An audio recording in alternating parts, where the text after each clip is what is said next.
वणी येथे एक हिंदू कुटुंब राहत होतं गेल्या अनेक वर्षापासून.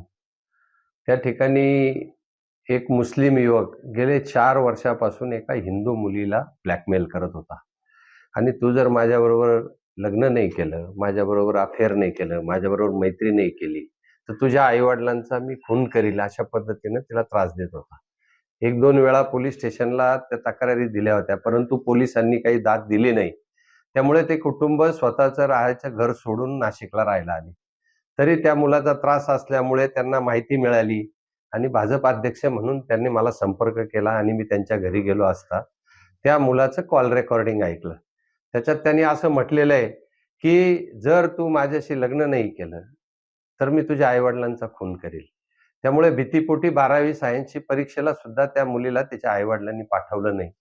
इतकं भयानक हे प्रकरण असताना वणीत ज्यावेळेस मी गेलो, त्यावेळेस त्या मुलाविषयी कोणी सांगायला नकार दिला, इतकी त्याची दहशत आहे.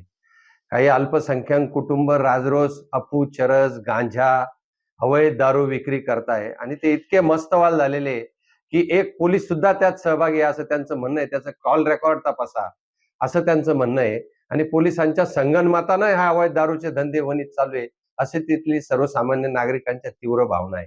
परंतु प्रत्यक्ष कोणी पुढे येऊन नाव सांगत नाही, इतकी त्या कुटुंबांची दहशत त्या वणीमध्ये आहे. आणि असं असताना पोलीस काय करतात? असा प्रश्न आम्ही पोलिसांना विचारलेला आहे.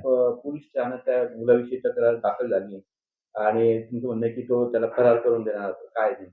पोलिसांनी तक्रार दाखल करण्यापूर्वीच पत्र काय असतं ते आणि पोलिसांची एक कारवाई गोपनीय माहिती ही त्या मुलाच्या मोबाईलवर गेली. मुलाने त्या मोबाईलवरून वडिलांना कशी पाठवली? कोणत्या पोलिसांनी हे बाहेर पाठवलं?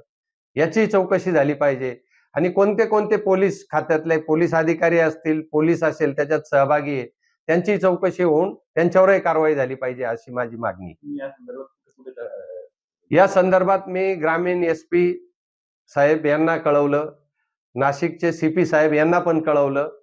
त्याच दिवशी कळवलेलं आहे आणि त्यानुसार कारवाई झाली. पण त्या एकंदरीत जी एफ-आय-आरची कॉपी आली ती बघता 4 वर्ष जो मुलगा अशा पद्धतीने छळत होता आणि किरकोळ गुन्हे जर लावत असाल आणि मुलाला जर परराज्यात पळून जायला मदत करत असतील पोलीस, तर 100% पोलिसांचं रेकॉर्ड तपासलं पाहिजे, मोबाईलची तपासणी झाली पाहिजे आणि पोलिसांवर कारवाई झाली पाहिजे.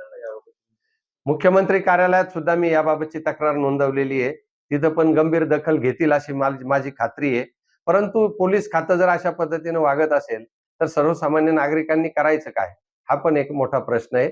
मला त्या तिथल्या पोलीस अधिकारी ज्या महिला आहेत, त्यांच्याविषयी तिथल्या नागरिकांनी तक्रारी केल्या, की आम्ही काही जर तक्रार दाखल करायला गेलं तर उडवाउडीची उत्तरं देतात. तक्रार दाखल करून घेत नाहीत. यापूर्वीच्याही त्यांच्या तक्रारी आहे. त्यामुळे हे प्रकरण वाटतं तितकं सोपं नाही. हे प्रकरण गंभीर आहे. वणीची ताबडतोब दखल घ्यावी. पोलीस ग्रामीण पोलीस आधी एस-पी, ग्रामीण पोलीस एस-पी आणि आता ती नाशिकमध्ये राहायला आली. ती एक कुटुंब इतकं घाबरलेलं आहे का जबाब द्यायला वणीला बोलावलं. त्यांनी सांगितलं, "आम्हाला जबाब वणीला येऊ शकणार नाही." इतकं दहशतीत ते कुटुंब आहे. त्यामुळे मी शहराचे पोलीस आयुक्त कर्णिक साहेबांना पण ती माहिती दिली.